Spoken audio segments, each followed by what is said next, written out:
Assalamualaikum warahmatullahi wabarakatuh. Perkenalkan nama saya Rahmi Dwi Astuti dengan NPM 2201010021.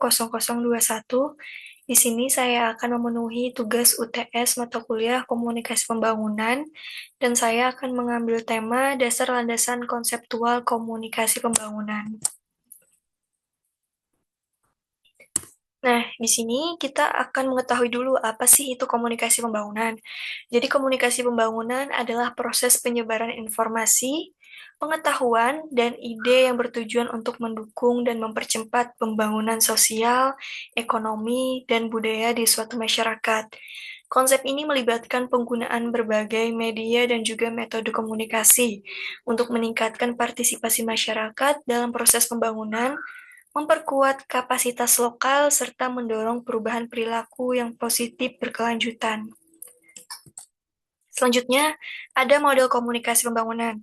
Dalam buku Teori Komunikasi karya Zainal Mukarom, setidaknya terdapat 3 model komunikasi pembangunan atau perkembangan, antara lain adalah model komunikasi linier. Model komunikasi linier diartikan sebagai proses penyampaian pesan dari komunikator kepada komunikan melalui saluran. Komponen utama yaitu pesan, sumber, penerima, dan juga umpan balik. Yang kedua ada model komunikasi relasional. Diartikan sebagai serangkaian kegiatan interaksi yang berpusat pada informasi sebagai bagian dari hubungan sosial tersebut. Komponen utamanya informasi, hubungan baik antar partisipan, dan juga penerima aktif. Dan yang ketiga ada model komunikasi konvergen. Model komunikasi konvergen diartikan sebagai suatu proses pemusatan dengan informasi yang disepakati bersama oleh pihak-pihak yang berkomunikasi guna mencapai saling pengertian. Komponen utamanya yaitu informasi, konvergensi, saling pengertian, kesepakatan bersama, tindakan bersama, dan juga jaringan hubungan sosial. Nah, selanjutnya ada ruang lingkup komunikasi pembangunan. Komunikasi pembangunan bertujuan untuk menginformasikan, memengaruhi, dan melibatkan masyarakat dalam proses pembangunan. Berikut ini ada beberapa ruang lingkup komunikasi pembangunan. Yang pertama, penyebaran informasi pembangunan. Ini berfokus pada penyebaran informasi tentang program pembangunan, kebijakan pemerintah, dan kemajuan yang telah dicapai. Yang kedua, ada partisipasi masyarakat. Mendorong aktif masyarakat dalam proses pembangunan, baik melalui konsultasi, keterlibatan langsung dalam program, atau memberdayakan masyarakat untuk membuat keputusan yang mempengaruhi pembangunan tersebut. Yang ketiga ada perubahan perilaku dan sikap. Berusaha memengaruhi sikap dan perilaku masyarakat agar selaras dengan tujuan pembangunan. Yang keempat ada pengembangan kapasitas.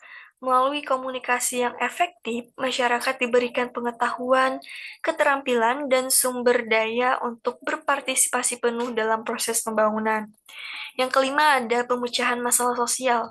Komunikasi pembangunan juga mencakup penyelesaian masalah sosial, seperti kemiskinan, kesenjangan, atau konflik sosial.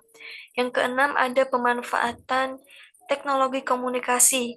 Teknologi seperti internet, media sosial, dan telepon seluler memainkan peran yang sangat penting dalam menyebarluaskan pesan-pesan pembangunan.